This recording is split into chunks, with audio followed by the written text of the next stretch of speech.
Hey everyone, so I finished Once Upon a Wardrobe and it truly was one of the best books I've ever written, the writing and everything. So we'll go ahead and start with spoiler free, and I'll just talk about spoiler free. I have my very extensive notes here, so if I'm looking down, I'm just reading my notes. So first of all, I just highly recommend this book to anyone who loves Narnia or C.S. Lewis in general. It's a fantastic book, just in general.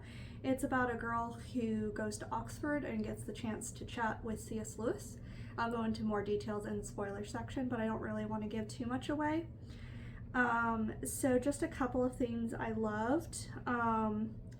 I loved the romance. It's not necessarily a romance novel. It's not about the romance, but the romance is still there and it is beautiful, very well written.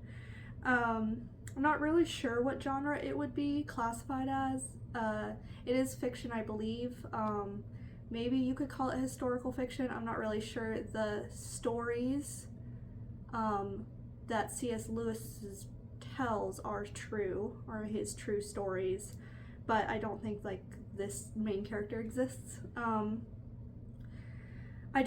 There's so many parts of this book that are so special to me. I love the main character's character growth. There are so many parts of this book that speak to me as someone with chronic illness.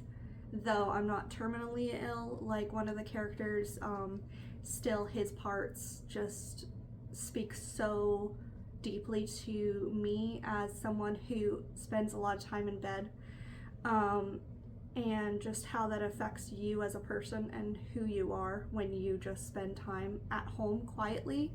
And that's why I love reading so much, because reading is an escape, and that's exactly how the character feels who's terminally ill.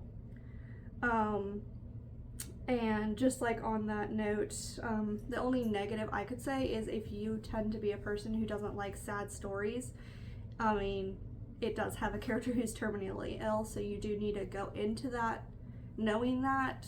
And it's very much like it's in the first pages, so I think in the first pages you'll know if it's something that you can handle or not. But it is beautiful. Even though there are sad parts, it's overall an uplifting story. So just before I go to the spoiler section, there is a quote that I want to read that was so deeply impactful to both me and my husband. I read this to my husband and it just caught him. It is, "Grief is the price I paid for loving fiercely, and that was okay, because there was no other choice but to love fiercely and fully." Just like hear the language, and just how deep and meaningful that is. And that's basically this entire book is written that way. The language is so amazing. And so that is the end of the spoiler free section. So I'm gonna go ahead and start talking about some spoilers. So I'll just put up spoilers so that you know the rest of this is spoilers.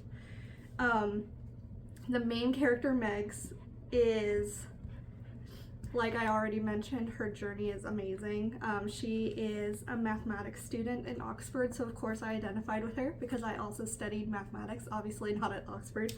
But she's very different from me because she doesn't understand the beauty of fairy tales at the beginning. She really thinks that they're just for kids and they're just kind of a distraction and they're not worth her time. But that's like her slow journey, and I just love that as the theme for the book, is that you can learn so many deep things about real life by looking at fairy tales, and that's just an amazing theme of the book that I just like really appreciate. Her brother who's sick, I love the old soul in a young body trope, which this is just a beautiful example of what an old soul that often you see in circles of chronic illness is people who have been through a lot, even at a young age. And it's just amazing how you can get wisdom, how she as an adult gets wisdom from her child brother, which is just so beautiful to me. I love that so much because illness, whether it's terminal or not, just gives you a different perspective on life that I think I try to share with people, but yeah, it just helps you understand the value of life, I feel like. So then also for the romance, I love how the love interest really challenges her. He's not just lovey-dovey, she's perfect. He is attracted to her from the beginning, and his love for her grows throughout, but at the same time he's like really challenging her to learn and to grow as well. And I just love that both the characters are growing throughout the book. And I just really think that's a beautiful example of what marriage should be, where you're both teaching each other things. So like my husband's weaknesses are my strengths and my strengths are his weaknesses, and vice versa. I don't know if I said that right, but his strengths are my weaknesses is what I was trying to say as well. So like he teaches me a lot of things I need to learn, and I teach him a lot of things that he needs to learn. And I love that part of marriage where you're just making each other better. In general, you're just always making each other better. And I think that these two characters just always make each other better and help each other grow throughout the story, which is just amazing. So I think that's all I really wanted to say. Again, highly recommend. If you haven't read it, please do. The language is beautiful, and I think it's just a story everyone could enjoy, even if you don't know all of Narnia. If you just generally know what the first book is about, you're fine. Like, you don't need to know everything about Narnia to like this book. But if you grew up with Narnia, highly recommend. It's just a fantastic story.